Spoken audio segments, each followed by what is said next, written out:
할렐루야. 여러분을 축복합니다. 아멘. 오늘 신명기 17장 1절부터 20절까지 말씀으로 읽고 배우고 지키라, 읽고 배우고 지키라, 이런 제목으로 말씀의 은혜를 나누고자 합니다. 오늘 이 하루가 늘 우리에게 주어지는 시간인 것 같지만 사실 어떤 분들에게는 오늘 우리가 맞이한 이 시간을 맞이하지 못하고 어제 혹은 10분 전에 생애 마지막인 죽음을 맞이하신 분들이 계실 겁니다. 이것이 저와 여러분의 살아가는 삶의 여정입니다. 우리는 일상의 삶에서 우리가 경험하는 것들을 너무 당연하게 생각하지만 사실 그렇지 않습니다. 저녁을 맛있게 먹고 그 음식을 정성껏 소화시켜준 장기인 위에 여러분 얼마나 감사하셨습니까? 아이고, 네 얼마나 고생이 많니? 입에 입탐이 있어가지고 자꾸 집어넣는데 너는 아무 말도 하지 않고 소화를 시켜주는구나. 이런 그렇게 감사한 적 한 번도 없죠. 그러신 것 같아 보니까.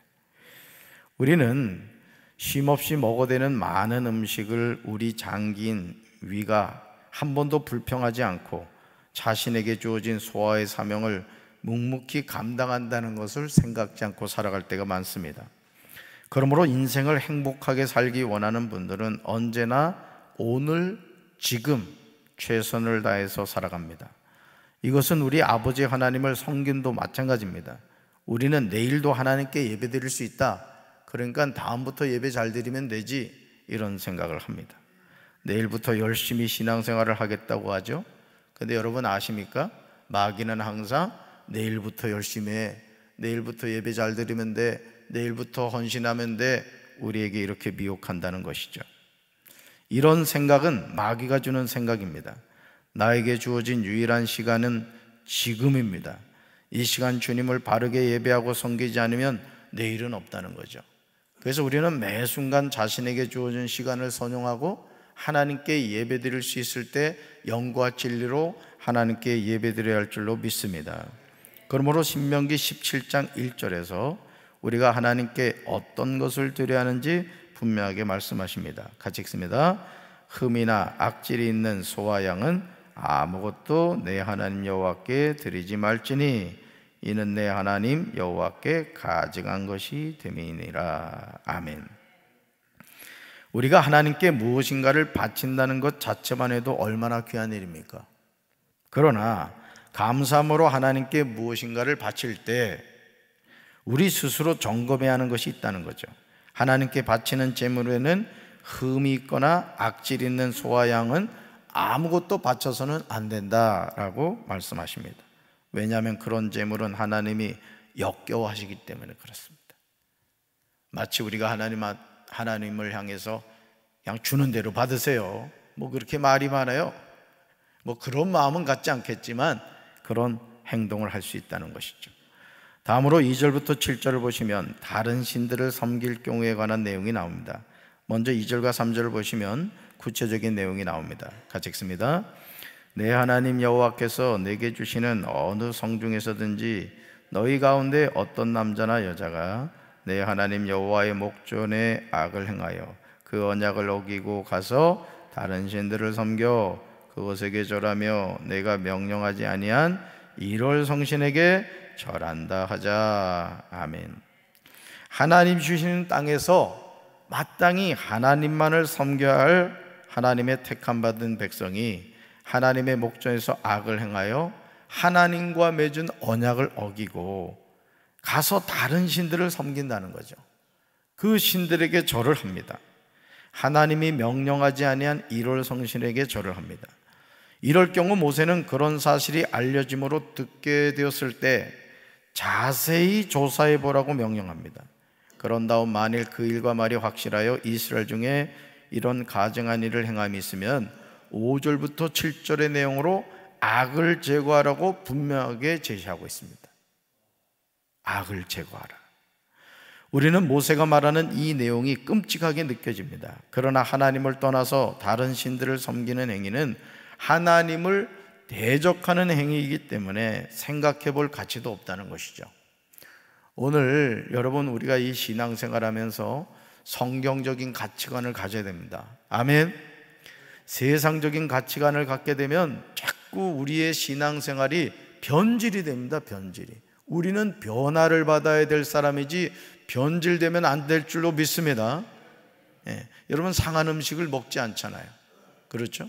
마찬가지로 우리가 하나님을 섬김에 있어서 우리 신앙이 성경적인 가치관으로 되어야 된다는 거예요. 그런데 여러분, 알게 모르게 우리가 다양한 매스컴을 통해서 여러분 이 스마트폰을 쓰다 보니까 이 유튜브를 많이 보시게 될 겁니다. 그런데 거기에요, 성경적인 가치관이 아니라 세상적인 가치관을 근거로 해서 만든 그 유튜브 영상이 많습니다. 또 교회 안에도 마찬가지예요.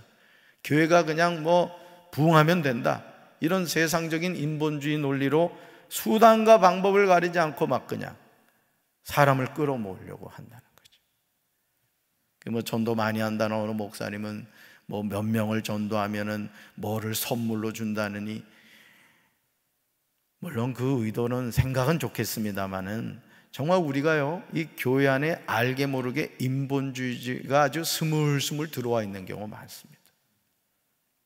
동성애에 대한 문제라든가 차별금지법이라든가, 여러분 우리가 정신 차리지 않으면요 진짜 이 세상이 지금 아주 변질되어 가고 있어요. 하나님이 탄식할 세상이 된 거죠. 먼저 그 악을 행한 남자나 여자를 성문으로 끌어냅니다. 그 후 그 남자나 여자를 돌로 쳐 죽이죠. 악을 행한 사람을 죽일 때는 한 사람의 증언으로는 죽이지 말아야 돼요. 두세 사람의 증언으로 죽여야 한다는 거죠. 아무리 악을 행한 사람이라 하더라도 한 사람의 증언이 아니라 두세 사람의 증언으로 점검해야 된다는 거예요. 어떤 만약의 경우를 대비하는 것을 보게 되죠. 그런 다음 다른 신들을 섬기는 악을 행한 사람을 죽이게 하여 이럴 성신에게 절을 하는 행위를 본 증인이 먼저 그에게 손을 댄 후에 뭇백성이 손을 댑니다. 이와 같이 하여 이스라엘 백성 중에서 악을 제하라고 말합니다. 두렵고 떨리는 말씀이죠. 따라합시다. 악을 제거하라. 아멘. 우리 자신에게서도 악을 제거해야 되고, 우리 공동체 안에서도 악을 제거해야 되고, 우리 조국 대한민국 안에서도 악을 제거해야 된다는 거예요. 8절부터 13절을 보시면 다툼과 구타와 고소에 대한 판결이 나오는 것을 보게 되죠. 사실 이런 판결은 쉽지 않습니다. 먼저 8절을 보겠습니다. 8절, 내 성중에서 서로 피를 흘렸거나 다투었거나 구타였거나 서로 간에 고소하여 내가 판결하기 어려운 일이 생기거든 너는 일어나 내 하나님 여호와께서 택하실 곳으로 올라가서. 아멘. 판결하기 어려운 일이 생겼을 때 어떡하라고요? 일어나 하나님이 택하실 곳으로 올라가라고 하십니다. 9절 보시면요, 이 판결을 하는 사람이 누구라고 나와요? 레위 사람 제사장과 당시 재판장에게 나아가서 물으라, 이렇게 말하죠.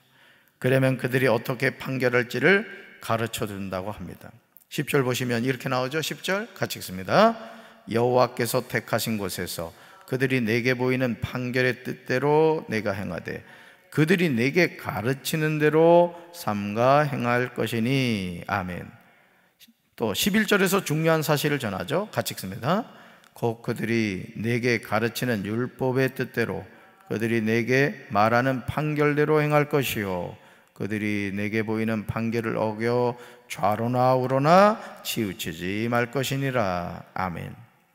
모세는 다툼과 구타와 고소에 관한 판결을 할 때 기준으로 두 가지를 제시하고 있음을 보게 되죠. 첫째, 제사장과 재판장들이 가르치는 율법의 뜻대로 해야 된다는 거예요.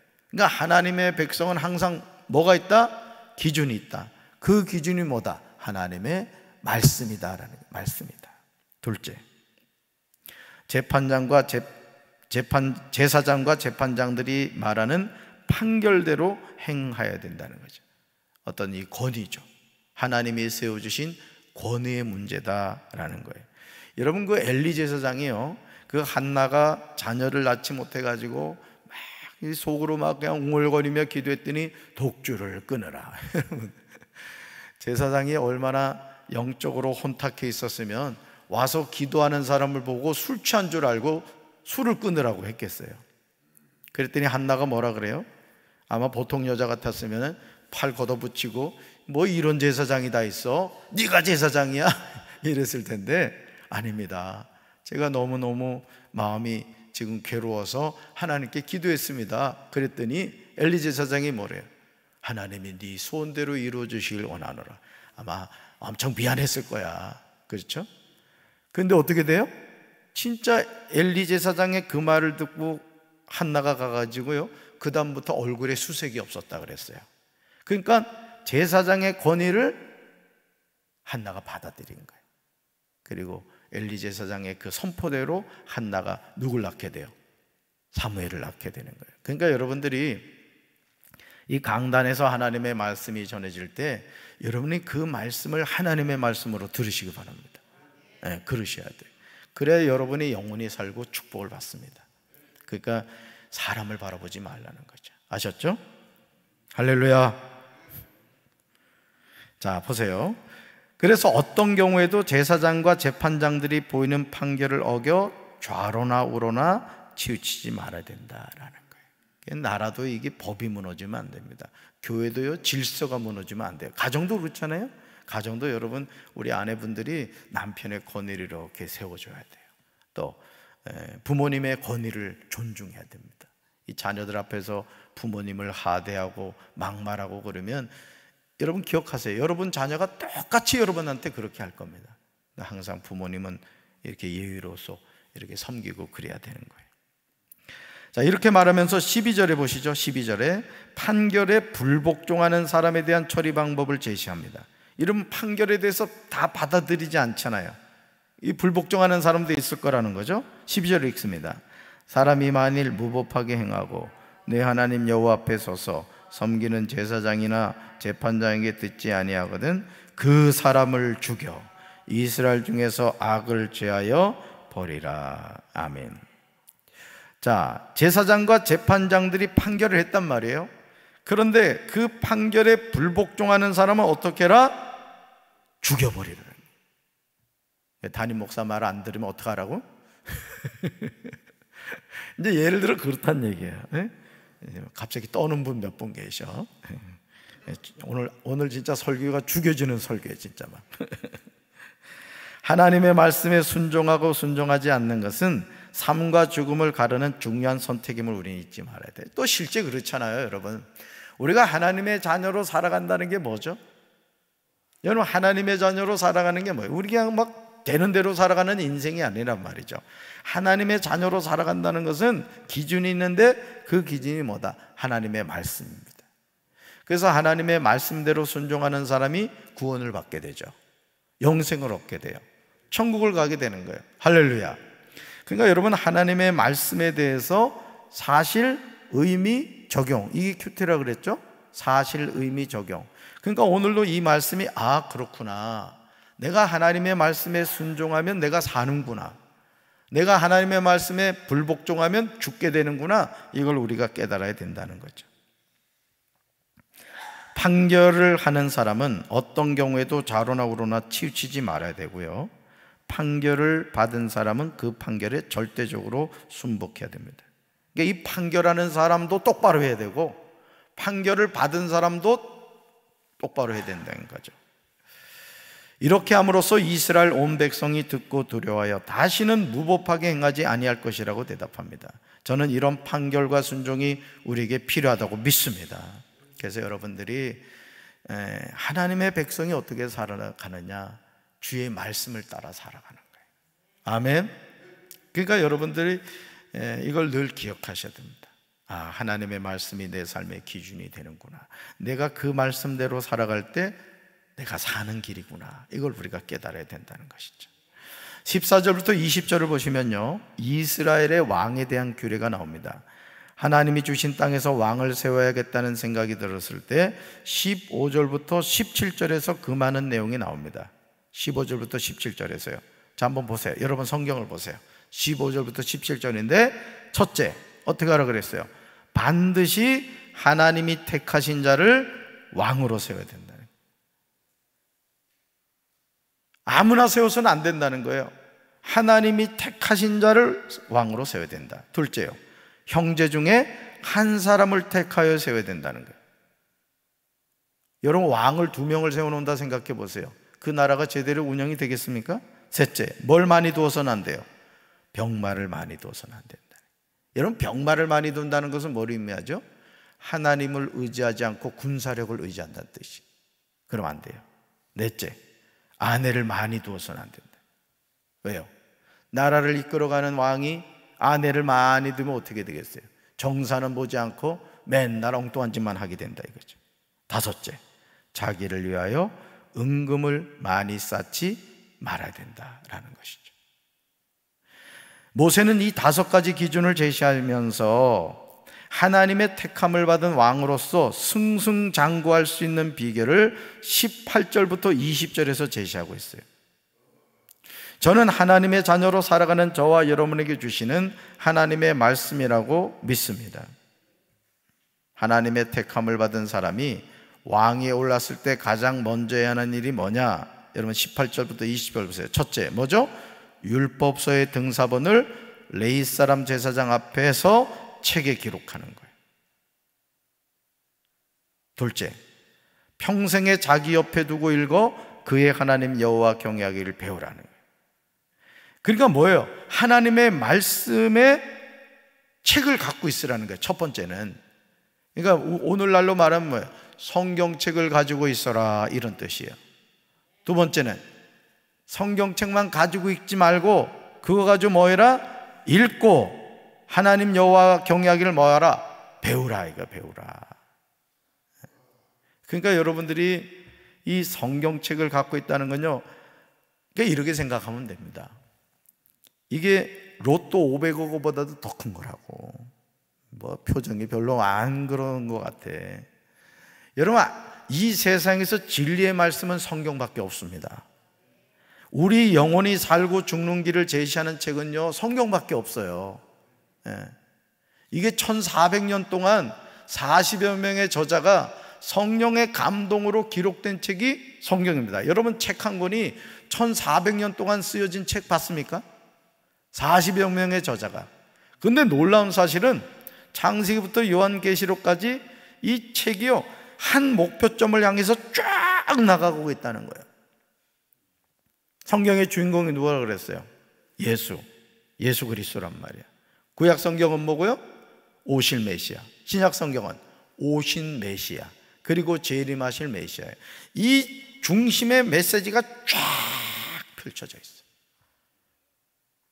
그러니까 여러분, 이게 성경이 얼마나 소중한 책인가를 알아야 된다고. 아멘. 그래서 이 성경 말씀 어떻게 된다? 평생에 자기 옆에 두고 읽어 그의 하나님 여호와 경외를 배워야 된다. 그래서 이렇게 장례를 하면서 제일 가슴이 뭉클할 때가 언제냐면, 부모님의 그 성경책을 이렇게 영정사진 앞에 이렇게 펼쳐 놨을 때요. 그것도 막 이 하도 많이 보셔가지고 막 이 성경이 막 울긋불긋하고 색깔 칠해가지고 손때 묻은 그 성경.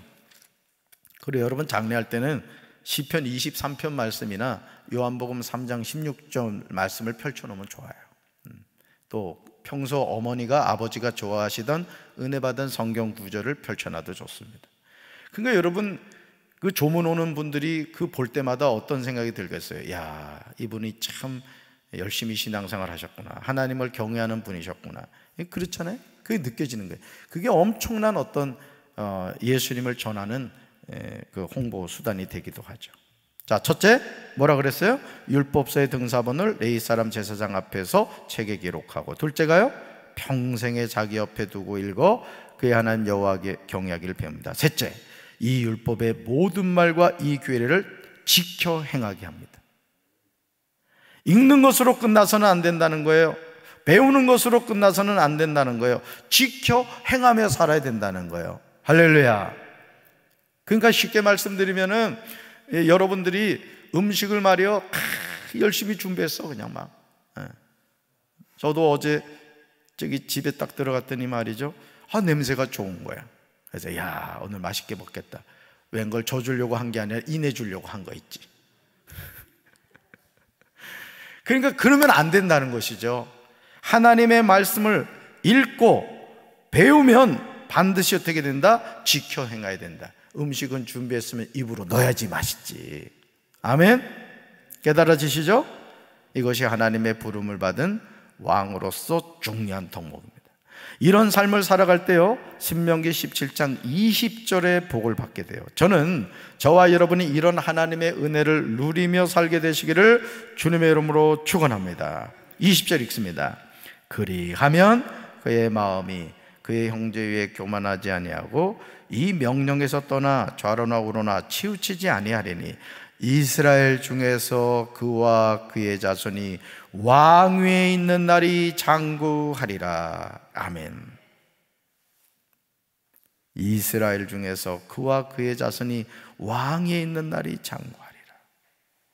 그러니까 하나님의 말씀을 붙잡고 살아갈 때 하나님이 그 가문을 끝까지 책임져 주신다는 거예요. 믿음의 명문가가 되게 하신다는 거예요. 할렐루야. 그러므로 하나님의 말씀을 읽고 배우며 지켜 행하는 삶을 살아갈 때 하나님의 부름을 받은 왕의 역할을 바르게 하고 장구하게 된다는 거예요. 우리가 하나님의 자녀로 살아갈 때도 마찬가지입니다. 따라합시다. 말씀을 읽고 배우며 지켜 행하는 삶을 살겠습니다. 아멘. 읽고 배우며 지켜 행하는 삶을 살아가는 우리 사랑하는 성도들 되셔서 여러분의 가문이 믿음의 명문가로 쓰임받게 되기를 주님의 이름으로 축원합니다. 가슴에 손을 얹겠습니다. 하나님 아버지, 우리가 하나님의 자녀로 살아갈 때 우리는 기준이 있습니다. 성경 말씀입니다. 우리가 성경을 읽고 배우며 지켜 행할 때 하나님은 우리의 삶을 축복하신다고 했습니다. 우리가 좌로나 우로나 치우치는 삶을 살지 않게 도와주시고 살아계신 하나님의 말씀을 주야로 묵상함으로 우리의 마음과 생각이 세상을 향하지 않게 도와주시고 살아계신 하나님을 향하는 믿음의 승리자가 되게 도와주시옵소서. 오늘도 이 새벽에 말씀을 붙잡고 부르짖어 기도하다가 성령의 불을 받게 하시고 귀신이 쫓겨나게 하시고 병든 자가 치료되게 하시고 저주의 사슬이 끊어지게 하시고 축복의 통로가 회복되게 하옵소서. 하늘문을 열어주셔서 하늘의 신령한 복과 땅의 기름진 복으로 함께하여 주시옵소서. 예수님 이름으로 간절히 축복하며 기도합니다. 아멘.